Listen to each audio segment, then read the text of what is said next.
Ladies, gentlemen, boys, girls, and everything in between, welcome to some Overwatch. I am our play-by-play caster. My name is David, and joining me today is introducing yourself. It's me, Risen. Risen, people know Risen more than they know me. I believe it, and with all my heart, soul, and mind. So I'm excited to be back. I haven't casted on the channel in I think it's been a year and a half, low-key. I think it's been a long time since I've been on the channel, so I'm very excited to get back to it and try my best to be on here as much as possible, because I have a confession to make. South Africa Overwatch is one of my favorite things to watch and enjoy and be a part of, and it is so much fun. I remember I got up at 3 in the morning to do casts for one of the tournaments, and honestly, I'd do it all over again with how much fun I was having with it. So I'm excited to get going with the game here today, and we have a amazing matchup between the 2 and the current 3 seed. Both one-loss teams. Obviously, the Pink Salamanders do have a game to make up, but Monarch 5 Knights taking on the Pink Salamanders today. Yeah, 2 really strong teams. Been watching them play for as long as I can remember, and they always never fail to show up when necessary. 2 kind of titans, we could probably say, in the South African scene. So I mean, yeah, this match could really go either way, to be honest. No real stronger side showing up for me right now. Yeah, no, and with week 5 here, we do have a makeup game that still has to happen for the Pink Salamanders, but both these teams sitting at that 1 loss, which means this is a very important game, right? You win, you kind of lock up that 2, unless the 1 seed loses, you kind of lock up that 2 essentially, because you will have the tiebreaker and all that fun stuff that goes with it. So this is a very important game for standing purposes, obviously. And I mean, no one likes to see 2 losses. Everybody likes to keep with that 1 loss. So, I've even come to the conclusion, I know a lot of the people that are still here playing the game. And I mean, I've been here in forever. And I think it's cool to see some of the names and remember some of the people that are playing. I literally remember everyone on the Pink Salamanders team. And then a few others, between Smiley, Stalker, those Blaine, I remember that name too. So these are some fun games that I'm very excited to watch, because if I remember any of these people and how they play, this is going to be a phenomenal Overwatch game. Oh yeah, for sure. Pink Salamanders kind of deemed as the old head team in today's day and age, so it's pretty standard to remember all the players that stick around on that roster. And I mean, 5 Knights, a few new faces on that side, but definitely a few of the people who are still sticking behind, the 3 you mentioned, Blaine, Stalker, and Smiley, been around on the roster kind of since the beginning. So it'll be interesting to see how each team has adapted over the time that they've been playing. And yeah, especially with the addition of the new hero, will we see Freya play today? I'm highly doubt it, as people are still trying to figure out the strengths and weaknesses of the hero. But maybe either team is feeling a bit, I don't know, inspirational, dare I say, bring out the hero on a last game if they're winning or something. Unless people know something from scrims that we don't, right? I haven't been I haven't been scrimming. I haven't played in a competitive team in a long time. But, if I know anything from people in scrims, they like to try those things out and see if something sticks, because you never know. Some people pick up a character and it tends to be really, really good for them, and they bring it out. And, you don't expect it because, again, since it's so new, you've been scrimming it, but the other teams haven't been scrimming against it, so they don't know how to adapt. So that could be something to think about as well when going into these games and seeing how it goes. But I definitely think Freya is a great addition to the game. I think it's a phenomenal DPS. She doesn't feel overpowered, which is a first for new characters in a long time, but it's very fun to play. I've seen, so this should be good. Yeah, because I mean, speaking from history, right? We saw Juno come in, we saw Sojourn come in, like heroes that really toppled the meta as soon as they entered the scene. But Mauga, maybe Mauga, yeah, for sure. After a few buffs, he just got crazy. Mauga was a nightmare, and it still is to this day. But I feel like I'm trying to like gauge what kind of situation we are in currently with Freya, right? Because like when Juno first released, everybody thought she was terrible, right? And then for some reason, a few Koreans played it, and then all of a sudden people were like, crazy. Wait a minute, guys, this hero's kind of busted. We have an ultimate that basically makes you unkillable and shuts down any other ults because you get damage boost as well. It's just like better beat. And then she received like nerf after nerf, which was still good. And even today, definitely nowhere near as good as she was, but definitely still a very viable hero. So I mean, maybe we're in a similar situation now with Freya. Not much has been said about Freya. Experience with Freya so far, like I've said to many people that she just feels like a buff Hanzo. Maybe that's just my inexperience with most flex DPS heroes. That is kind of skewing that vision as a support player myself, but so far it doesn't seem like she's crazy, as you say, but she doesn't seem useless as well. If that makes sense. Exactly. You know, I think you said it to me while we were in lobby prior to actually the game happening. You said it's very similar to Hanzo, where it just feels like a slightly stronger Hanzo. That makes total sense. And like her ult is crazy because it's similar to how Grav works, but still doing damage, and it's quicker though. Like it's really quick. So it's definitely something to take into account when you're pairing it with people that are all coordinated, because you know, when you sit there and you're playing in competitive, it's not the same as if we're sitting here playing in this type of environment. So definitely the difference is there. I'm excited to see what they bring out. I mean, I know that if you're watching OWCS, you're watching any of those other things, any Overwatch, you've been seeing a lot of like Genji, Soj, Cassidy, those characters, Widow coming out, Tracer obviously. Those things that you've been seeing. So I'm seeing how she would play a factor into that, and how that would work out. Maybe taking over that Widow role on certain maps that have good sightlines, but not overly crazy sightlines that benefit Widowmaker. That's the only thing I could see in those roles. So it's very, very niche situations.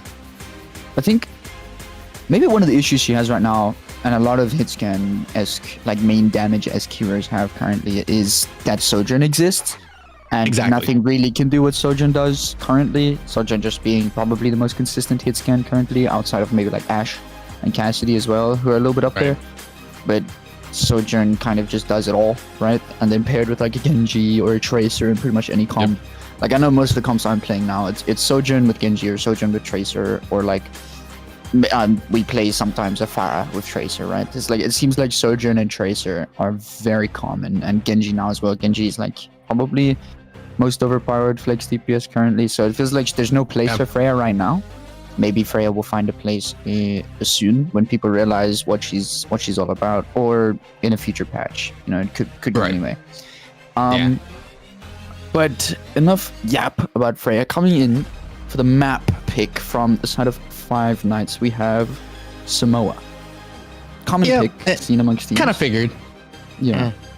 It's definitely been the most common pick, and we always figure that out. So, you know, now that we've seen the map, we can get into bans. Both teams will ban a hero to bring us into that. But this is a good start. Samoa is such a beautiful map. I enjoy going here. It's a very fun map to play on. I'm excited to see what players are playing over here, because I've seen a lot of different Overwatch, but you know, I'm excited. I always get a little bit of a difference when I come and watch different countries play different things. So it's very exciting because the US people are weird. I'll say it. We're weird, man. So it's definitely a lot of fun. I've heard Ana recently that. Oh yeah, the Ana ban. Ana ban. Interesting start. Not wanting to play the Ana, I guess. It's always weird when you see an Ana ban. It's like, okay, what are we trying to force here? Because Ana's so good, right? It's like, do you really want to remove her out of the game? But maybe the side of Five Nights want to play something like a Juno Brig, who would suffer into a Ana nade, or they don't want to play Kiriko, so they don't want to worry about nades, or they want to just force Kiriko and not worry about cleansing nades. Could go anyway, like with an Ana ban here. While we wait for Sandy's, what are your thoughts on this Ana ban, David? I think it's interesting. I know that if I remember both of these support players effectively, they are very good Ana players. So and Brig Ana is so common in every comp nowadays. But I've seen people just come in and just play Juno instead. And I mean, with that being said, you can see it on your screen now. Zarya actually just got banned. So interesting. So no Ana, no Zarya for Samoa. Must be some strengths there. I'm interested to see, because if I remember anything about like Stalker, we see a lot of dive tanks. So I mean, not playing Zarya does kind of benefit there. But they're not the ones that banned that. So Pink Salamanders banned it. I'm curious how that's gonna work out. So Five Nights have been fronting a Zarya Venture comp a lot this tournament. So obviously Sally's have seen this, and they don't want to play into this kind of annoying unkillable Venture with a bubble. So Zarya ban out first.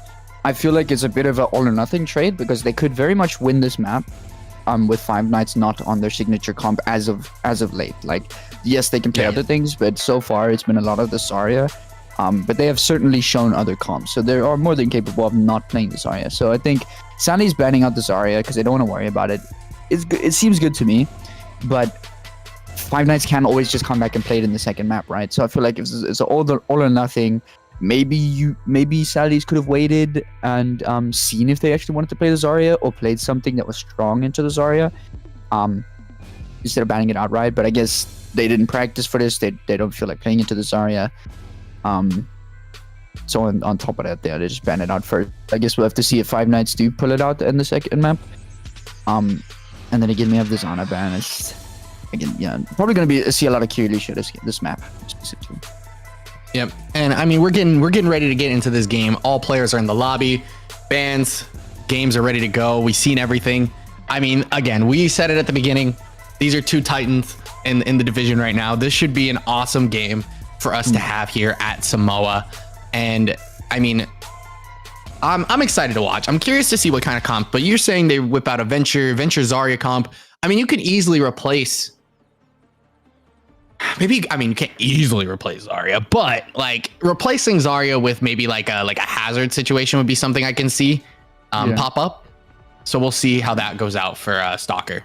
And I mean, dang, as I say it, we do see the hazard, but directed the attention to Salamander's side real quick. We see the ball comp.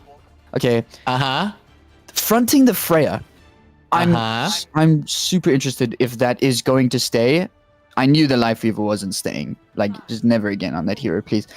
But it looks like Sally's are going to walk out on the Freya, and then we have this hazard sort of double hit scan brawl comp from the side of Five Nights. It's going to be with Juno makes sense. How this goes out. Yeah. Okay. Well, it's time. New characters in the fray, and we're going to see Freya come out to play. I'm excited to see it. Blur is trying to take a little bit of initiative here, trying to make something happen. Stalker on the hazard, gonna jump straight, oh my lord, onto Freya, and good start. Great start. Get the pause out the way early. Yeah, I mean, pause out of the way, but we see the crazy, like the tenacity coming out from Five Nights right there. They're immediately wanting to get into recognizing the threat in the Freya damage. Walked up a little close there. I don't think, it's very good initiation. I mean, with how Hazard wants to play, you kind of want to get in quick and try to skedaddle on out. So if you get in quick, make a play, and then use your block to try to absorb some of that damage to get your cooldowns down and get up out of there. It's very, very fun to do so. Especially when you have a Juno. Does help a ton. Yeah, and I think we're definitely going to see a few flank angles from the Sojourn. Pairing up with the Cassidy, right? It's like one of you has to try to take an angle, so I think we might see a lot of like devious Lucio Sojourn activity on the side fights here. So far, it doesn't seem like either team has issue, but guys, it looks like DC from Tox, unfortunately. Yeah, it looks like Tox Looks like Tox dropped out is what seems to be what happened here.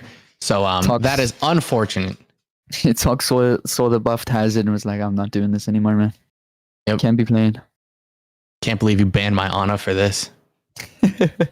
But yeah, it's Not kind a, of like a Windows update. Got it. All right. Yep. Oh. That's what we love to see here. That's what we love to see here, ladies and gentlemen. Hey. Windows ruining it all again, man. What does this operating system do right? Sometimes I never know. But I mean, yeah, speaking of like the buffs recently, Hazard got a pretty big buff to his off the top perk. I'm pretty sure it's called, doing 50% extra damage to targets above 300 HP and above, or is it 275 and above? I'm not sure. It's beefier targets, right? Doing that extra damage.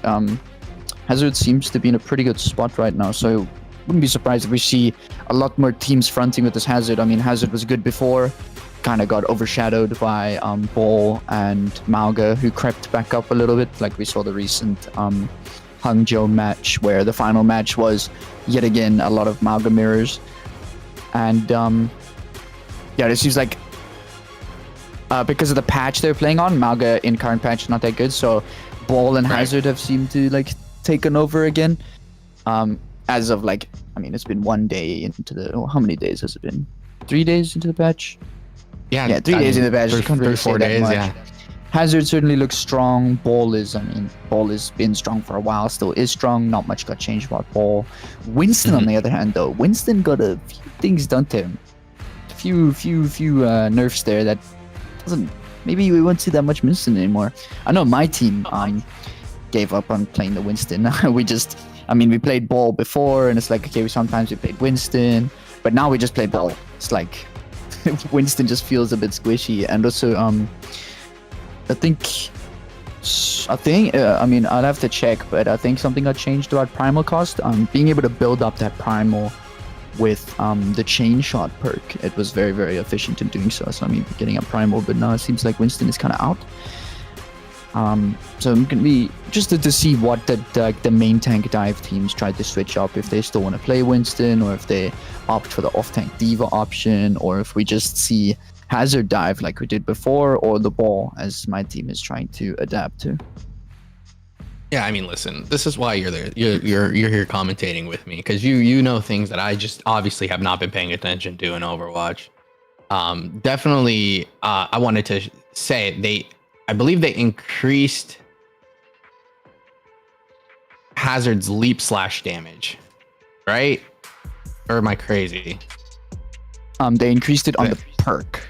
On the perk. Oh, on the perk. Okay. So there's a perk that lets his slash do more damage. Deals 50% more damage to enemies above 250 health. Okay, yeah, that one. Okay. So yeah, the patch notes always confuse me, because I'm like reading this and I'm like, oh, they're all perks. Duh. Yeah. And then I'm like, my brain hurts as I'm reading it. Yeah, nothing makes sense. Yeah, so it's like Winston's changes weren't perk based; they were like purely kit based. But Hazard's changes were to his perk. Yeah, they increased his base health but lowered his armor, which obviously doesn't help with survivability, as at all. So that sucks for that situation. But I will say, yeah, I definitely can understand, because I believe his the chain lightning that helped with his buff, or I'm sorry, was building his ult really quickly, got hit a little bit differently. Something like that. Something like that. I don't know, man. I can check it here. Me trying to read up as much as possible, so I try my best to not look like an idiot on stream, but here I am looking like an idiot on stream. Right, so nothing in his perks got changed, just his base health and armor. It was just health, yeah. Okay. So yeah, he got 25 extra health, but dropped 50 armor, so he is a bit squishier than usual. Yep. He obviously builds primal just as fast, but being able to stay in and farm that primal is a big reason of why he gets it. So I mean, being a little bit squishier and not able to stay in. Yeah, it's like, it's not that difficult, not as easy as it was before, right? So you kind of have to lean more into the chain lightning farming, which doesn't really add up that much unless you can get those big like 3-4 man jumps so you can zap it. Seeing changes to things like Orisa as well. Orisa doesn't seem that crazy. but the damage increase is always nice, and not being able to get hacked while in Fortify. I mean, that's very specific. Very nice. But I guess, It's very nice. Yeah, it's specific, but I mean, I guess you can't get hacked. So I mean, the tank buster-esque Sombra playstyle could be prevented now if you just, I mean, predict the Fortifies. Like, you have to react to it, but and then obviously the heat reduction increase, so you can just shoot for longer with increased damage. It's increasing the poke potential, but yeah, I guess, I mean, we'll have to see, right? 3 days in, gotta see what the teams adapt to. But yeah, coming in, we see a map restart and very, very different comp from the side of Sally's, now with the Ramatra and the Break Juno. But the Torb, it makes sense. Sojourn. It does, yeah. I think this makes sense. This is a more brawly point for Samoa, whereas the other one has a little bit more open sights. So you definitely want to see that. And I completely understand why they would go to this. I'm definitely intrigued to see how this matchup goes between Nyan and Jesper. I definitely want to see the Sojourns go at it for sure. And oh my god, we're swiping in, and immediately as I say something, Jesper gets two. A quick head tap and Nyan, and Tox is gone. Triz gets a kill, but it is not going to be enough to help out here. I think they are too low. It seems like they're going to be up, but oh, maybe they're not quite out yet. Jesper is getting a lot of damage in, but that'll do it. Yeah, Nick is going to pick up a kill, and that should be the last of that, and they should be reset. Oh, it doesn't look over yet though. Pink Salamanders are staging it, but we do see the instant value of that Torbjorn pick, being able to just completely shred out the Hazard. So I think Hazard on the side of Five Nights here is going to have to play a little bit scared around that Torbjorn, maybe try and play around the cover more or not commit as hard. But yeah, going to be interesting to see how this next fight plays out. Yeah, I mean, they're definitely looking to engage a little bit differently here. Jesper's going to get rid of the turret very quickly, and we're going to see him melt into Hazard, but Smiley's going to take him out with the torpedoes there, and Blaine's going to get Metal Snow as well, so that's just going to be another end fight very quickly. Nyan's gone. Blur's going to find Stalker. that's pretty interesting on the way out, but it's not going to be enough as the team is going to get wiped, and they're going to keep building on this 38%. Yeah, I mean, basically the answer for the Hazard got ended real quickly in the Torbjorn, so I mean, they were just able to walk up after that. Blur also struggling with a similar issue of a Sojourn and a Cassidy, just big damage onto the tank. Can't really stay for as long as possible, but I think Sally's just have to leverage their space with the Torb and go from there.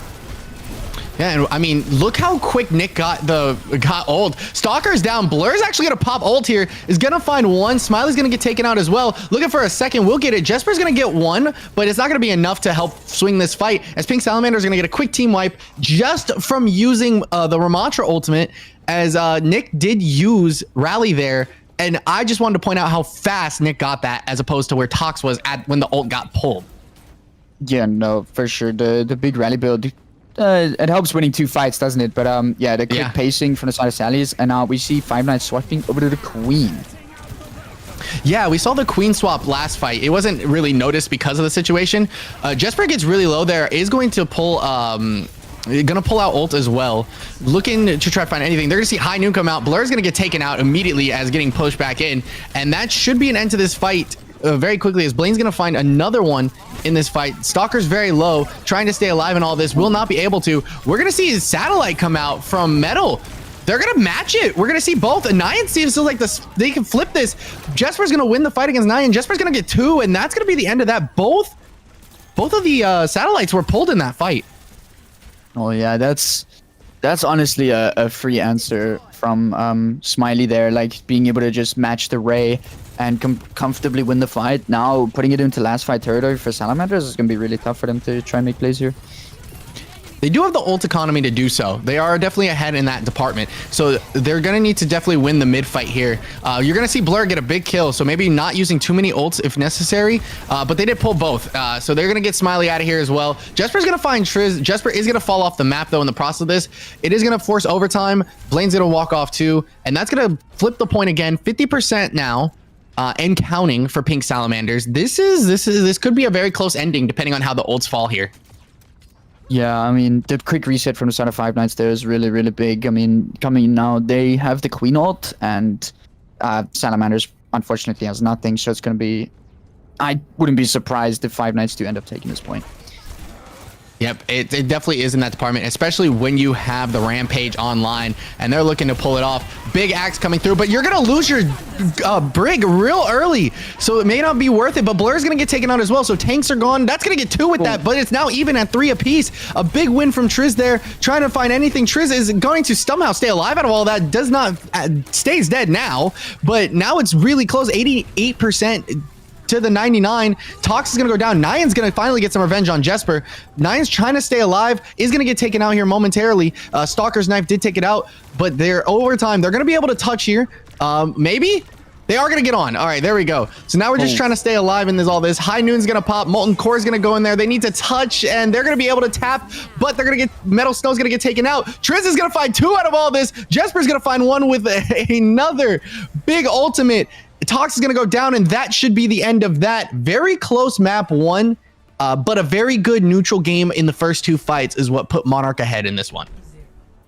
Yeah, no, that ult fight with the Queen ult looked really close for comfort there. It's crazy to see how Sally's actually recovered from having no ultimates to getting hit with a Queen ult with no Kiriko of their own. So, I mean, losing the Brig out there certainly was a big boon for the side of Salamanders. But yeah, really close. Both teams looking really competitive in this game. Yeah, very close. And now we're going to see the initial map that we were supposed to start on last time. And I'm not seeing Freya this time. No. We are... Oh, we're seeing Freya. Yeah! There we go. Love it. So this is what we saw last time, except Stalker came out on Hazard last time. So being on the Queen is definitely a slightly different situation. So I'm excited to see how well this goes for Triz. Yeah, not able to close the distance as fast as Hazard, so it's going to be interesting. But yeah, coming into this fight, Triz goes down. Yeah, but Jesper's been finding a hit every time coming out of the gate. So just Jesper, I would not be on the other end of this railgun at all. It's been really close, and you're going to see the Queen just come through and rampage through the rest of this team. You're going to see oh my lord, what a play from Stalker there. And that'll wrap up fight 1. A really, really quick and efficient fight from the side of Five Nights, actually. Sally's trying to leverage this Freya, but I feel like a Sojourn or an Ashe might just be a better swap. But hey, that's just me not thinking Freya's that good. But maybe they could make a difference in this next fight. Yeah, and it's definitely a little different when Stalker is playing this well, right? It's so hard to close these gaps that you need to. Stalker is going to get a little bit low here, but is not going to be going down quite yet. But oh my gosh, every time I see a neutral fight start and it's over, it's Jesper hitting a headshot with the railgun. +2 in this fight. Of course, you're going to see Blaine get a kill in the process of all of this as well. And I mean, 40%, it's similar to round 1, right? They won the first 2 fights very quickly, and then they're moving on. Yeah, and ult's coming in now for the side of Five Nights, and Sally's looking a bit dry, so might just be yet another fight from the side of Five Nights. I mean, trade's going both ways here, though. Yeah, I mean, Triz got to go in, got Stalker. 2 are already dead, but Jesper has just been playing insanely great Overwatch this game so far. Again, every fight I'm seeing Jesper in the kill feed one to 2 times. Either is the first kill, first blood, or is in the middle of it getting 2 KOs. It's insane to see these. Yeah. No, Jesper is certainly hitting the rail shots, and I mean that's just a testament to Sojourn now, and we see Sojourn swap some Sallies. Really fast fight. And here we go. Here, though. Yeah, and we're gonna see Jesper try to make a play in the backline. I saw it setting up. Is gonna find Trizzle in all of it, but is not gonna actually get a lot of KOs there.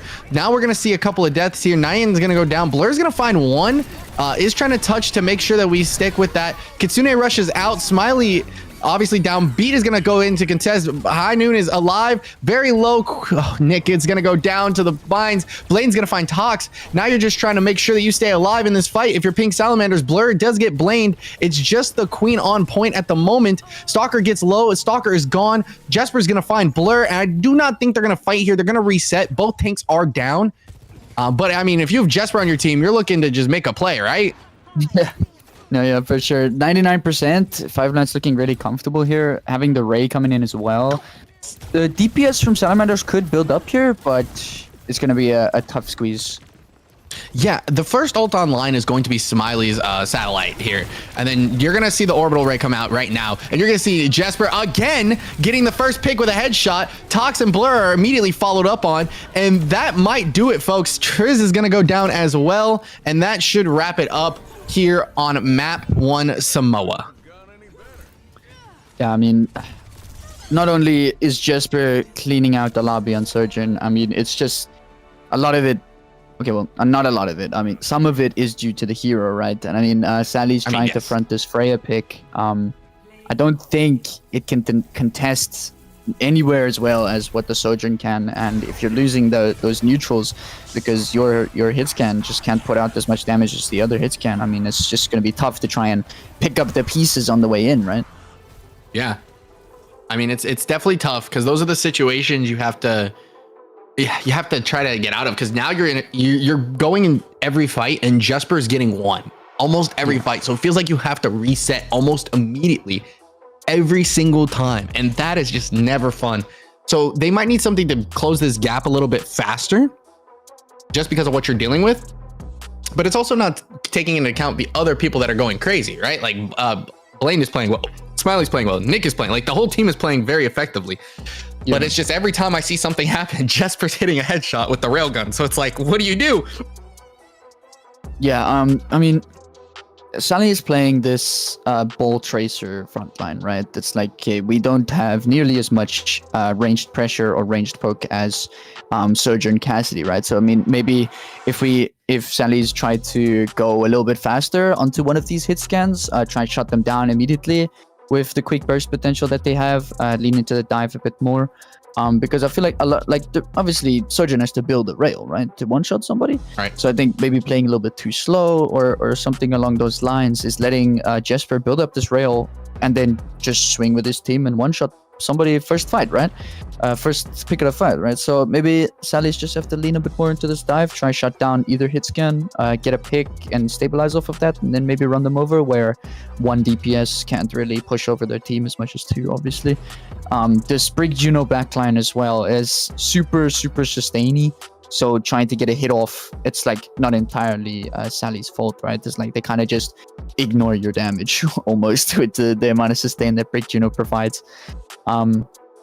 But I think also the Ana ban is also, like, you know, how I said, they probably want to play this Brig Juno.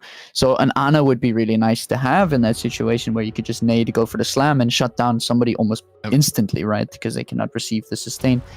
But Ana was unfortunately banned. So I mean, if Sally's want to continue this ball comp arc, maybe an Ana would be a good choice.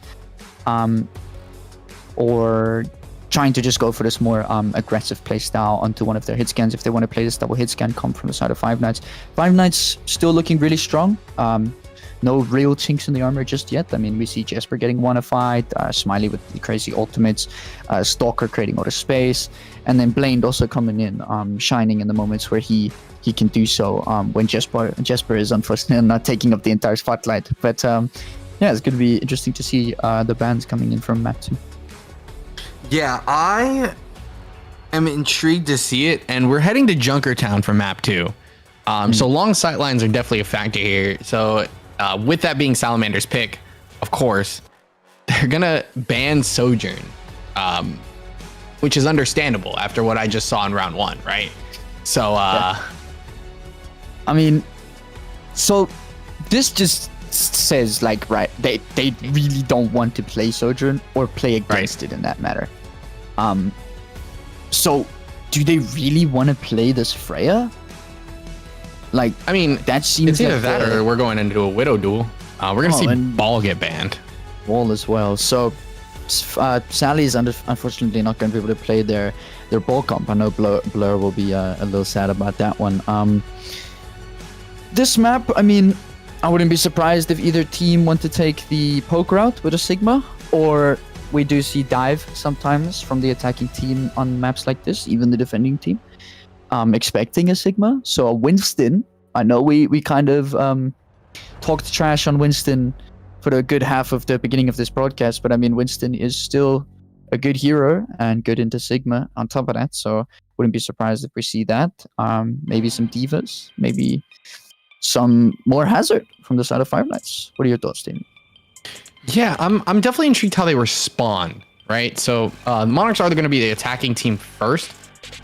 I'm definitely intrigued at how they respond because unfortunately, I think that first map was really rough, right? You lost pretty much every neutral fight. The fights you did win were ult fights, which is great.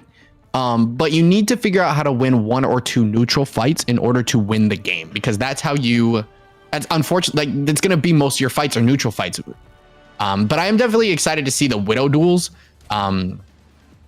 Oh yeah. So that's going to be a fun one. I think that it's really going to come down to how do you respond on this map. This is a long sightline map.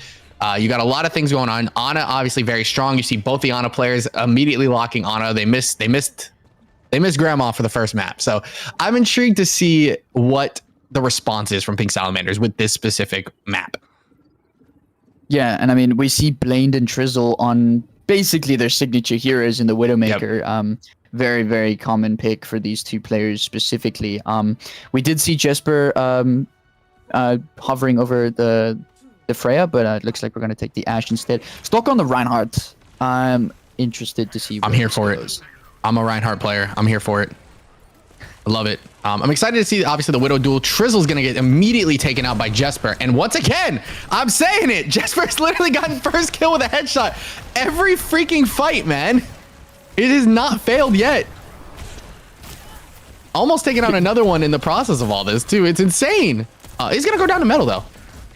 Yeah, Jesper, I mean, killing the Widow on Ashe seems kind of counterintuitive, right? But yeah, this fight going really chaotic, but Salamanders did pick it up after that first initial pick. Yeah. I mean, hey, sometimes it's just the intro is a little unfortunate, but they ended up recovering very nicely there. Jesper's still getting kills, though, with getting Nyan out of there is very helpful, obviously. Stalker on the Reinhardt is making me laugh so much because he's just pinning in. He's getting slept. He's getting antied. Trying to best, but is kind of alone right now. Please send help to Stalker's way. I mean, hey, he shielded off the heals for the Ramacha there. Blur going down is really huge for the side of 5-9s. Yeah, and honestly, you know, I'm a big fan of the Thor skin, not a big fan of the helmet Thor skin. Oh my gosh, Jesper again taking out Trizzle, man. Jesper getting toxin socks as well. Jesper's on a tear, man. What's going on? Jesper needs to leave some kills for Blaine. The Blaine has not fought the Widow yet. And I mean, we wanted to see the Widow 1v1, but instead we're getting an Ashe Widow 1v1. It's like... Yeah, I mean, Stalker's going to go down. Blur does... They have a chance to touch here if you're Pink Salamanders, but, you know... Obviously, with how a lot of these players are playing the game, we're going to see some interesting things. But there's a pulse bomb. Trizzle's actually going to take out Blaine. The Widow duel is won. Nyan's going to pulse bomb. Bob is going to come in. Jesper finds 2 with it. Jesper does go down to Tox. Nyan's going to find Nick, and that should be the end of the fight. I believe there's a Reinhardt still alive somewhere. I think Reinhardt's going to look to... Reinhardt. Yep, get up out of there. I mean... Yeah, that big post bomb. And I mean, it seems like Jesper's Bob has also taken a bit of whatever Jesper is on right now, getting to in that fight. Like, the way these DPS players are playing currently is insane to me. Blaine is off the Widow. I want to notate that. We're on the Tracer now, and we're going to suffer. It is going crazy. A window is there. That is going to be not enough to stop the rampage that is the Ramatra. Blur is going crazy, and that's going to end this fight. They use 1 ultimate. Smiley did pop her oh my gosh, Valkyrie. Can never remember what the heck the darn ultimate's called, because I love Mercy so much in my games. And you know, just watching this just transpire has been interesting. Yeah, I mean, I always question the Mercy pick. Smiley is the South African resident Mercy player, so I mean, big sleep. There's a big sleep. Yeah, I always sleep on Smiley's ability to pull out crazy stunts on Mercy, but so far it seems like it's struggling. Yeah, I mean, I think Smiley's doing a great job with Jesper because of the fact that you're playing the character. But we saw an exchange of supports there. Metal is going to go down along with Nick. Nick's going to get res, though, so that's big. But you're going to see Smiley get taken out. Big shot from Trizzle. Now you're just going to see Blur walk in and just, spraying and with the left click, doing all the work on the Ramatra. And that'll be the end of Tox, though. Trizzle's going to hit a shot onto Blaine. Not a headshot. It's okay, though. They're not dueling Widow anymore. Now you're just see Doomfist attack. That was a headshot, though. Stalker's going to take out Trizzle. Nyan's trying to help out there. Stalker is getting low on the Doomfist, trying to find a punch, trying to find anything. Does get Kiriko out there to help out. So now it's just a matter of trying to make sure you all survive over there. You are going to be able to. Now we're in last fight. Satellite's going to come out for Toxin Socks, and now Nyan's going to go down. Jesper again finding the neutral hit. Blaine's going to hit a pulse bomb onto Metal. That is the end of the supports there for the Pink Salamanders. You're going to see ults come out, but it's just nothing left that they can do in this fight. Blur is going to now go down, and now with Trizzle moving from Widow over to the Torbjorn, we're going to see how that transpires on point 2. Yeah, I mean, Five Nights were looking a bit shaky there, struggling to actually find footing anywhere in the fight. There's a lot of splitting going on, but seems like they won out the outfight. Again, Jesper just popping somebody's head in the middle of the fight. I mean, it certainly helps. And coming on to point 2, Trizzle back on the Widow of the Torb again. Oh my confident in the fight, and confident he should be as he picks out Blaine. Yeah, big shot. Blaine has been on the opposite end of that gun about 3 times now. Stalker's gonna find 9 though, so Tracers are both down at the moment. But it doesn't matter because Nick's also gone. Triz is trying to find some shots here. You know, Smiley's actually gonna go down. You're gonna see another ult come out for Blur, trying to make sure that they end this fight as quickly as it started, and that'll be the end of Jesper. Metal's gonna go down to Stalker. Stalker does get a health pack, so might get out of here with the life, but we'll see. Definitely is gonna get out. Yeah, the Kiriko now from this Nick certainly adds a bit of maneuverability for the backline here. Having that Ana Mercy was kind of annoying to like move around the map, so it'll be really slippery for Blur to try to kind of trade any backline heroes here. Again, we see Gesture on the flank here, looking for these headshots. Yeah, Jesper is going to look for it. He's going to be able to do everything they can to take out Metal. And Bob is going to join the fight, take out Nyan. Blur's going to go down. Triz is going to find 1, but it's not going to be enough as everybody else is gone. It's a team kill. Rez is going to come out to make it a full 5 on the team here for Monarch. And I mean, they have a chance to touch. Will they touch is the question, because you do have a Tracer, so Tracer's going to get out. Trizzle's going to move over to the Cassidy. Tracer is looking for Never a pick mind. onto Metal Snow though. This is really Oh my gosh. Blasted out of existence. Every time I see something, it's just Jesper getting a pick, man. Ended the fight before it even started that time to even help to contest. Blaine is going to go down. Did fly a little too close to the sun there. Trying to join the Doomfist, obviously. We're going to see Mercy go in and actually get that res off, and Blur's going to die for that. That's what a play from Smiley, honestly. She definitely got everything she needed out of that one. Nyan's going to find Stalker, now moving over to the Ashe, by the way. Yeah, I was worried for Smiley for a second there, but it looks like Blur kind of stepped a little bit too far off the corner. Yeah, the swap over to the Cassidy Ashe now from Salamanders. Pokey DPS lineup gonna look to like kind of slow down the game. Big pick onto this Nick there from Nyan. I think Nyan really needed that for the confidence boost, because Nyan has been getting the business end of Jesper's gun this match. So I think it's definitely beneficial to see a couple things hit. You're gonna see a pulse bomb come out, and now you're gonna see the Nano join with the rally coming online, trying to find anything. Jesper's gonna go down. Now they're trying to find the Mercy. Kiriko is still sitting there. Obviously, you're gonna be able to TP out. If we can hit the just flimsy little character that just is so hard to hit with that darn gun, if you're Blair, we'll not be able to get the KO. But we're gonna see Monarch come back with 40 seconds left and 3 ultimates to utilize. 3 big ultimates, but Blur with the Annihilation going to be able to kind of just sit there and take it, right? Right. Annihilation's a phenomenal ult.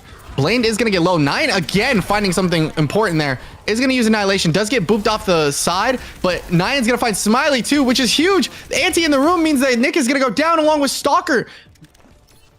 Smiley popped ult. They still have Bob. They still have Curie Rush. I believe that Ashe will be really close, so you can be able to get in on these last 5 seconds and touch with Bob if necessary. Blaine also can touch because Tracer is a fun character. You're going to see Bob come in actually for Nyan. Bob is now going to come out on the side of Jesper. Now you're going to see High Noon pop. Nyan's Bob is gone. There goes Jesper's Bob. No Bob's left. touching is inevitable. They are going to touch it. Kitsune Rush on the point has officially procced. Kitsune is not enough to keep Nick alive, though. That'll do it for Nick's life. Now we're just seeing exchanges. Jesper finally going down. Smiley joining them, and it's just 2 left on point with a big anti-nade on there as well. Stalker getting real low. No touch, and is there? Oh, no, we got one more. Blaine is there, but that's a team kill. And Pink Salamanders, I feel like finally did something effective there, and now have to do their best to push 3-3 here. Yeah. As we see in the chat, Stalker is hitting his head a lot with these punches, not really being able to close the distance if you punch a wall, unfortunately. But we see Salamanders getting the confidence, the confidence to kind of just go forward here. I mean, we saw Tox with the rally asking what tank on my team, because Tox was the front pressure in that ult fight, just kind of running over and stunning everybody. The Cassidy Ashe swap from the side of Salamanders, it seems a bit counterintuitive to play that into a Doomfist of sorts, but it seems to be working out just perfectly for them. And Blur just being able to play their Matra and kind of hold the space for his DPS to do all the work here. It seems like Sallies are picking up what they left behind in the first map. Yeah, what I noticed very differently was the neutral fights. Once you saw Nyan started getting went over to Ashe and started getting picks. I've been preaching it the whole game, and I've been preaching it for months now when I'm watching and casting Overwatch. The neutral fights are obviously your biggest situations, because I've seen the first pick be an Ashe at long range, meaning you can either start your push very effectively or you can close the gap effectively. So they did a great job of making sure that Tracer was out of the market, and Jesper was getting pressured a lot more. But now we're going to see how this works out for them. Punch is going to come immediately in onto Blurred. Stalker is going to get antied, slept, hit with every cooldown known to man, is on top, is going to get out. Very good tech from the Doomfist there to not die. This is why that is Stalker's best hero. Yeah, no, for sure. We see Jesper again on the damage boosted Ashe, just looking to end somebody's day as quick as possible. It might be Blurred. Oh my gosh. Blur. It is Blur. Oh my gosh. Blur just got hit with like 6 head taps in a row. What shooting from Jesper? And now, oh my gosh, another headshot. An anti-nade is going to come out onto Jesper. Jesper at 100 HP somehow is going to stay alive out of all that. And they're going to get Blur back here. Oh, he's going to go into Winston, though. So we're going to see some diving here. Definitely sick and tired of Jesper doing Jesper things. Mostly trying to get rid of this Ana, though, is my prediction. Yeah, but force the sleep out. And opens up the gap for Trizzle to find Blaine, and soon finding Stalker on the Doom as well. Yeah, big picks looks there. really good for Sally's here. Yeah, no, big swap. I like it. Looking to try to, almost got another headshot there. Is going to try to make sure they take out Smiley out of all this. Smiley is going to get really low, but not going to get taken out officially. There's a Doomfist by. Oh, there goes. Blur did actually get Smiley out of all that. Blaine is going to finally find some revenge onto Triz. But Jesper is going to go down to 9. Not without Blur doing a lot of that work to start that off. So there's a big time picks here. Stalker is on point, trying to be a menace. Is going to get antied out of all that, so the health pack does nothing. And you're going to go down to that. The Winston swap is awesome. Now you're sitting there actually really good into this comp if you look at it, because you're trying to trade out supports here. And I mean, Brig does a way better job of protecting Ana than Mercy does, and you're going to see it play into factor. Trizzle's going to get a headshot onto Jesper. Finally, some big revenge, actually. Nick is going to get taken out, obviously, and all that mix. First point with 4.5 minutes left is big for Pink Salamanders. They were struggling in this first map of the game. Oh yeah, for sure. And I mean, Blur got headshot like 7 times in Armacha and had enough with this Mercy. Ashe was swapped Winston and has never left their vicinity ever since. I mean, he's just shutting them down permanently. And like you said, I mean, the Mercy Ashe is a lot more vulnerable to this Winston than the Brig Ashe would be. So certainly a really good swap from the side of Sally's here. Big snipe from Blaine there, as you saw officially in midair. Right click was beautiful. Trying to keep people alive. The Nano's going to go into Stalker. Stalker trying to make something happen. Blur is popping ult, is jumping everybody in that room. Drizzle gets real low, but Jesper's going to be the one to fall. Stalker is also kind of low in the mix of this. Punches in. Jesper's going to get rezzed. But it doesn't matter because Blur is on a tear. Gets Nick as well. Blur does get really low. Now it's trying to find what? Jesper finds Trizzle out of all of that. Bob is gonna come in. Bob is gonna get slept. Blaine trying to find something. Nian's gonna pop their Bob. Nian's gonna go down in the process. I'm sorry, Nian. He's gonna go in the process of all of that. And Blur's now down. And with ults going online, Tox just trying to stay alive in all of the mix of this. With the supports, he's gonna find Stalker out of all of with the sleep dart. Really? The sleep wait. dart. Wait. They have a chance to turn this because the support stayed alive and all of that. Their team is back and they just put the swing of things. The Zenyatta is going to come out instead of Ana now. And they might have just gotten 0.2 off of a crazy fight. Yeah, no. The interesting swap to a Zen, super greedy backline for Five Nights here. It certainly plays into the hazard swap though. Yeah, and they are going to get on point to touch. Jesper is going to go down, is on Cassidy now. Blaine finds Trizzle, but Blaine is going to pay with life, meaning Nick is on the other side trying to find another pick to help out this team as much as possible. Nian's going to find 1-2, but Stalker also is going to go down in the Stalker's going to get metal in the process before going down to Nian. It's just Zenyatta left. We'll be able to stagger them out and get that pick there. And then you are going to get 0.2, a little under 4 minutes left. You have a little bit of ways to go, but Pink Salamanders look really good in this situation now. Yeah, and we can see Five Nights scrambling for hero swaps here, like swapping to the Stalker to the Hazard and Nick to the Zenyatta. It's like this super greedy backline though plays perfectly into what Blur is trying to do on this Winston. Yeah. Again, like your Ana wasn't protected. I don't think your Zen's gonna be much more protected, but Stalker just two-piece combo to Blur out of here. So you're gonna see that quickly fall. You're gonna have double support ults online. Tox is gone. And that neutral is very, very quick for this fight as they're trying to Nian's trying to get out. Just throws up a wall. Stalker's like, you know what? I don't need to deal with this. I'm gonna get up out of here. Just put up a free wall. Yeah, and we see the HP nerfs coming into play there. One Discord orb and a few shots and a slash from Five Nights, and Blur kind of just falls over. Not much he can do about that. So Blur is going to have to play a bit more careful around this Hazard Zen combo. Yeah, especially with a Cassidy in the mix, right? You just catch one right click and it's might be over for you. We're gonna see a little bit of a like the hindrance. Oh, that's a tough situation. That was a good ultimate, just unfortunate timing on the jump there. Blur is trying to do anything to help out. Transcendence is going to come out to help out. The Stalker is going to find Triz with the wall. Jesper's going to get rezzed in the mix of this. So it's a 5v3 now. Hazard is low and antied. May die, may not die. Is going to somehow survive out of all this. Metal's going to not be able to live either. Nian is just trying to get out, not die. Same with Tox. It's close, but Tox is gonna go down. They chase Tox to the dirt, and that'll be the end of that fight with just over 2 minutes left. Hopefully, Pink Salamanders can find a way to tie this game up. Before that last death, Tox actually got pulse bombed there, so the backline of Sally's was very, very frail to basically anything. So really, Blur couldn't stay, and I'll pick onto Nian again. Yeah, that's just a tough situation. Nian, I've been constantly seeing as the one getting taken down early on. Blur is going to get taken out very quickly. Jesper and Nick doing a great job of just taking them down. Ooh, we're going to see a swap to Sigma, though. Sigma swap. It's interesting into the Hazard.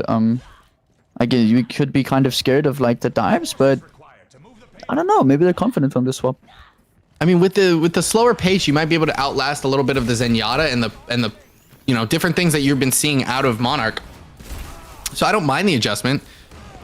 Just trying to see how they make the adjustment work is the big thing. So we're gonna see a wall come out, a slash come through, trying to find anyone in the process of that. They're not gonna go down. Blur's actually gonna find death there. High Noon was popped, so that's where that comes into play. Blaine is gonna go down though, so maybe they have a chance to regroup it very quickly and try to get a quick fight in. You're gonna see a slash come through. Bob is gonna come out. Stalker is gonna find him with the wall. High Noon is gonna come out from the side of Trizzle. Tox is gonna find Stalker, so now their tank is gone with 3 people on point, including a Bob now. Triz is gonna find a second one in that mix, but Jesper's gonna get quickly rezzed. Both High Noons are used in that fight. But Jesper, oh my gosh, Jesper's gonna find Tox, and they're rounding the corner. They're getting close. Pulse Bomb's gonna come out and find Trizzle. Unfortunately, that was on Blur, but Blur just could not get away from Triz there.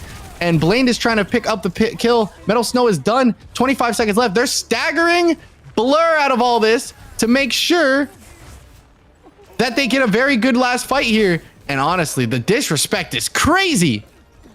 That has to be the longest stagger I've ever seen. Yeah, without the Sigma coming in here, it's going to be really tough for 5 seconds left on the clock. Yeah, I don't know if they have a touch. They nano? Hold on. They nano Tracer. Tracer touches point.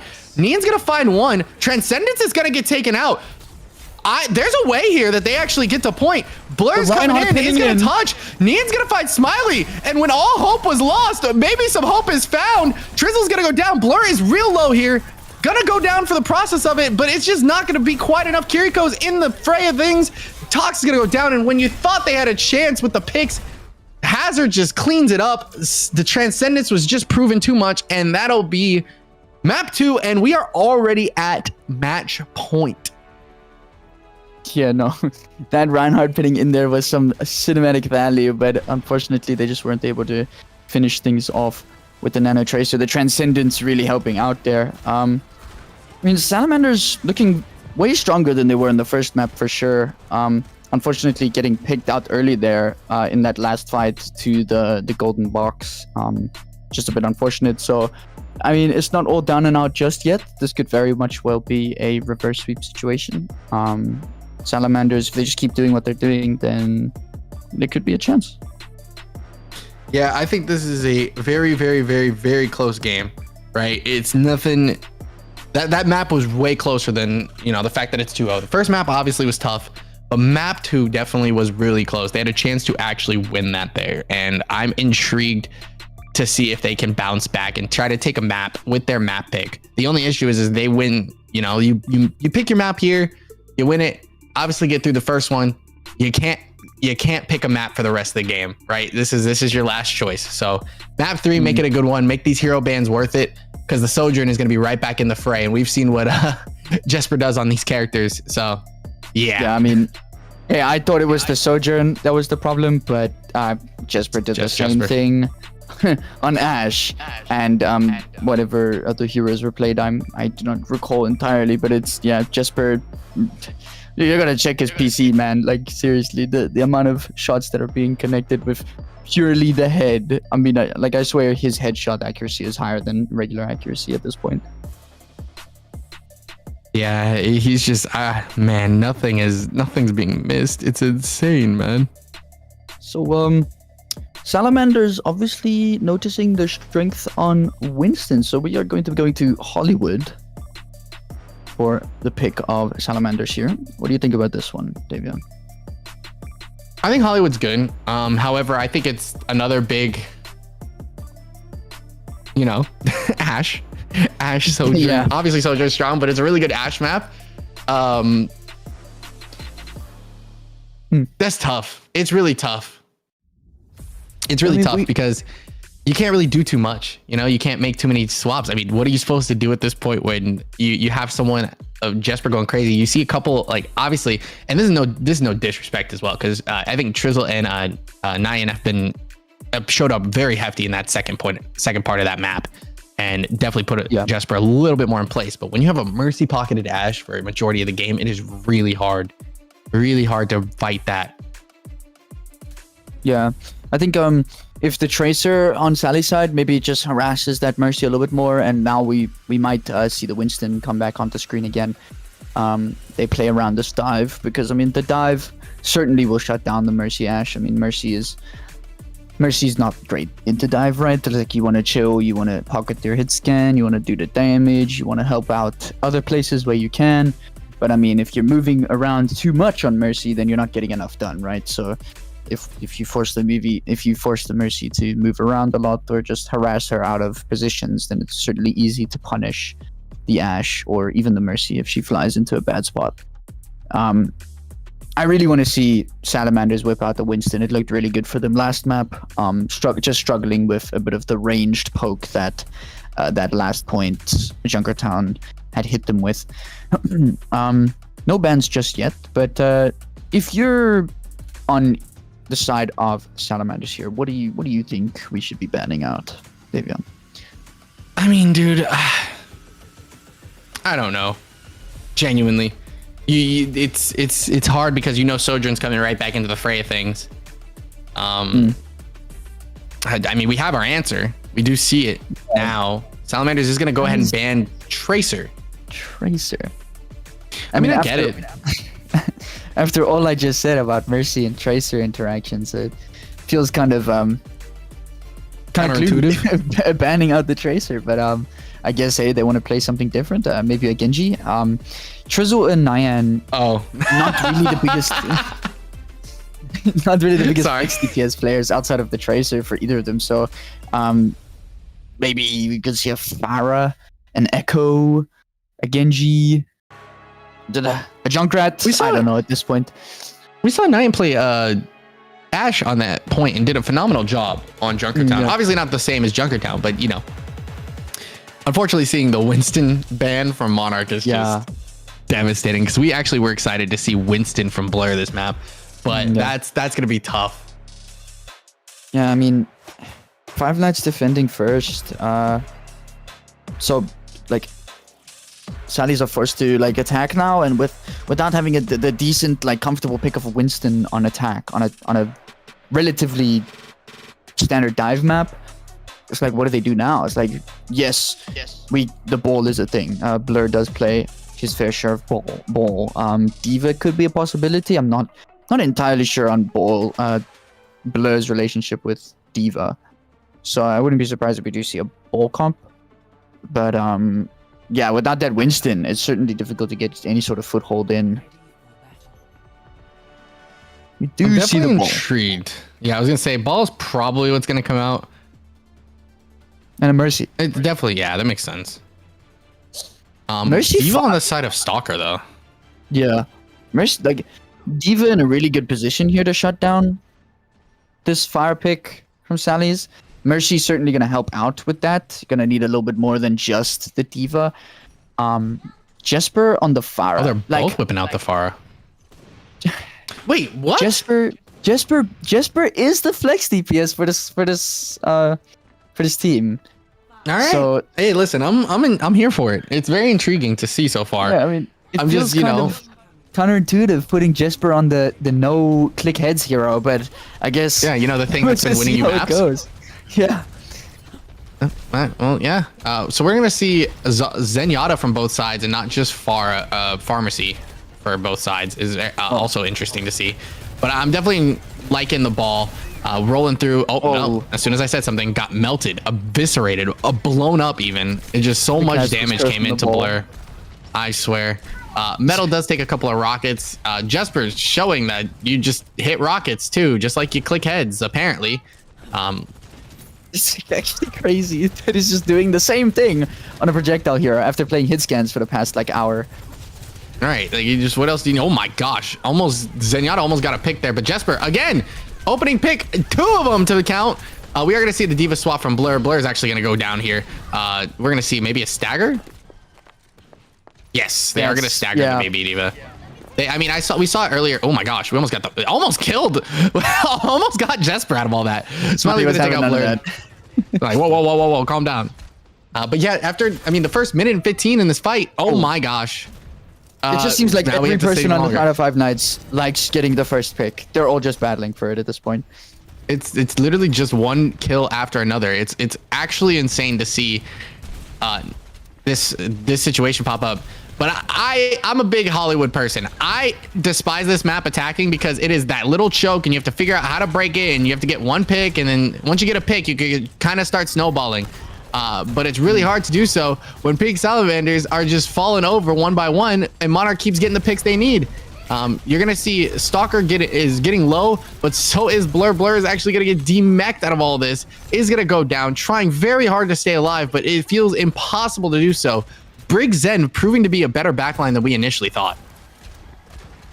Yeah, that is true, but I feel like as soon as Salamanders get an ultimate here or some kind of foothold, it's going to be really hard to sustain the Sojourn from the side and the D.Va from the side of Five Nights. So we're going to see how they work around that in this fight. Oh my gosh. Got everything they needed off. A bomb comes out. Blaine's dead. Blur's gonna get taken out. Rocket Barrage from Jesper shows to be just much better than Trizzle gets 3. You're gonna see the multiple ults come out from Monarch, multiple ults come out from Pink Salamanders, and you just can't You can't do anything. It's over. They have no ults. They have one. They're going to have Zen ult online. Nian's trying absolutely everything to get this Bob, but sitting at 70%. Yeah. Nian really struggling to make any sort of space with this D.Va as well on the field. It's so hard to try and peek out and shoot this Pharah or respond damage to the Sojourn. You're kind of just stuck shooting the D.Va, which is what she wants. Yeah. Yeah, and Trizzle's actually going to move over to the Genji off of Pharah. So I'm intrigued to see how that works out. Does almost die there, but will stay alive in the process of everything. You're going to see Metal Snow get real low. Trizzle's actually also really low, but we're going to see that come out. Bomb is going to be going in there. Nothing to show for the bomb, just more of a reset there as it seems. Blaine is going to pop ult, but is going to not get anyone, but find someone after the ult ends. Nian's going to go down. Metal Snow's also gone. 30 seconds left. Blur's going to lose mech. Trying to die, will actually die quickly, which is very good for them, but Tox is getting in a rough situation there and will go down. With 20 seconds left on the clock, the reset's going to come through. Bob is finally going to be online. Smiley's going to have just the ult. Oh my gosh, what a stagger. Yeah. That's big. It's 5 nights. You have Bob now. Just Zen break backline. Like, man, I don't understand how they're doing it, but the DPS players from 5 nights are just doing what they do best and doing just endless damage. Yeah, and they're going to touch. Trizzle's actually going to go down along with Metal Snow. I mean, they're going to try everything they can. Bob is going to come out, is going to pop up someone to help contest this point, trying to find a KO. Will get Jesper finally. Someone actually is going to go down. Blur is still live on point, but it's just not enough. The minute you find something good, nothing great happens from the other side, and that'll do it for this round. And a full hold for Monarch, and in a stellar showing on Hollywood. I really would have liked to see a Genji swap or an Echo swap sooner for the attacking team, just to try and break this choke and get the space away from this double spam Sojourn Fire comp. I'm not sure entirely how, like, what Trizzle and Nian's hero pools look like in this day and age, but we haven't seen Echo or Genji from either of them as, like, at all the entire tournament game so far. So I don't know how likely it is for that to happen. But this Pharah and Sojourn from 5 nights just putting in endless work and endless numbers on the board just for this backline and Stalker to just kind of clean up after them. It's I don't know how Salamanders could defend this for as long as 5 nights did, but we do see the Echo swap, so I mean, somebody's listening, so maybe it could go differently here. I mean, here they're gonna see if they can maybe, you know, they got to start somewhere. You got to try to full hold, and I think, you know, it's gonna start with. I like Ashe, I really do. I do like the Echo. I don't know how I feel about Ball on defense, but you know, these people are better than me, so I respect it. I mean, so I'm just intrigued to see how this is gonna play out. We can definitely slow down the pace with the ball. Oh my gosh. Stop them from, Jesper, I'm telling you, Jesper every time, but Jesper is going to go down. We're going to see a Doomfist pop in. The punch is going to go through. Jesper's going to get res, but Nine's going to get twice, which is awesome to see. And now you're just trying to stay alive in that room against the Doomfist. Smiley's going to get taken out as well by Ball. You're going to see Tox and Nyan go down to Stalker. You're going to see a big dive come through. There are 3 people in that room, and Metal's going to go down. Stalker, after doing basically just being serviceable and trying to make sure that everything else went according to plan, is going to be the one to come in here and basically kill all 5 and quickly put Pink Salamanders out of their misery. And that'll wrap up this game.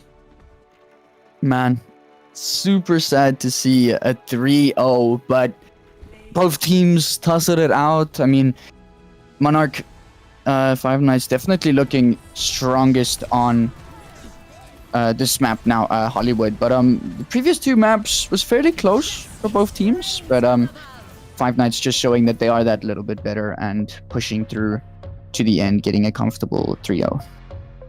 Yeah, I saw something on map 2 that obviously made it, you know, made something hopeful there for the side of Pink Salamanders. I think if they could have closed that map out, we'd be obviously having a very different conversation going into this map. But yeah, it's just, it's really, really tough. I feel like once they got, you know, halfway through that map, it was really, really hard to recover on Hollywood. Never saw the point 2. Never saw anything open on the gates. Really, really tough. I mean, yeah. That's where like the Ash thrives, right? A lot of the time is that second point. First point for sure, but second point kind of opens up a lot more, being able to move around, shoot at stuff before it gets straight on top of you. So I think second point would have been a really nice spot for Salamanders to play. Unfortunately, just not getting there. Yeah, and just nothing for that Doomfist there either at the end, which really, really when solidified Stalker it. hops on, the signature Doomfist is like you kind of just have to sit there and tremble in fear, right? Yep. But we have to choose an MVP. What do you think? I mean, man, everyone from Monarch played absolutely fantastic today. No one definitely outshined everyone else, but I mean, I said their name like 65 times this game. I feel like without question, it should be Jesper. I mean, it was just everything started with a Jesper pick, whether it was Pharah, whether it was Ash, whether it was Sojourn. It just a railgun to the head, a headshot, it is a rocket to the face. It was everything was just going their way, and Jesper played out of their mind this game. So that's my MVP. I thought it was a stellar showing from Jesper today. No, yeah, I couldn't agree more. And I mean, clicking heads on the hit scans, and then we were like, wait, what? Why are we putting him on the projectile fire hero? And then he just hits directs on Pharah only. It's like, okay. All right, well. Damn, bro, you gotta chill out a little bit. You got it, I guess. Many shots. We can't track all of them. I mean, hey, the crazy showing from Jesper, 100% deserved. But we cannot ignore the rest of the players on the side of Five Nights and the players on Salamanders, all putting in their absolute best for this game today and giving us an amazing game to watch and cast. But I mean, that's all I have to say. Hey, I'm excited to be back, and here trying to cast once again for some South Africa Overwatch, and I hope I get to be on some more casts here in the near future. It happens. Games happen. I'm excited to see what both these teams do moving forward as we are wrapping up these games here soon. I'm just intrigued. I'm intrigued to see how the rest of the season plays out with the final weeks coming up here shortly. No, yeah, for sure. It's exciting to watch these games as a player in the tournament as well. It's super nice to see how teams adapt, how teams have changed from, like, for instance, from the LAN of last year. The teams have certainly practiced and gotten a whole lot more different and a whole lot more better as well. Yeah, and I mean, with that being said, that'll wrap up our game for today. Any other closing remarks before we get up out of here? Tune into the next one, because these games so far have all been bangers and you don't want to miss them. Absolutely. You got more action here soon with these games coming up, so don't miss out on all the fun. Make sure you follow the Twitch here and enjoy all of the great Overwatch that South Africa has to provide. With that being said, we're going to get them out of here. Thank you guys again for watching and hanging out with us here in the chat. We really appreciate you all. And shout out to the production crew. Of course, Peach out here doing God's work and being an amazing producer. So thank you so much for everything and everyone. And an awesome co-host and a great caster in Risen today. I had a great time with you. Yeah, man. You too. It was really fun. All right, everyone. Yes, it was a blast. All right, everyone. You guys have a wonderful rest of your day and a night if you are obviously in South Africa. For me, it's 2:00, so I got a whole day ahead of me. So enjoy the rest of your guys' day, and I hope to catch you guys next time on Overwatch. Peace.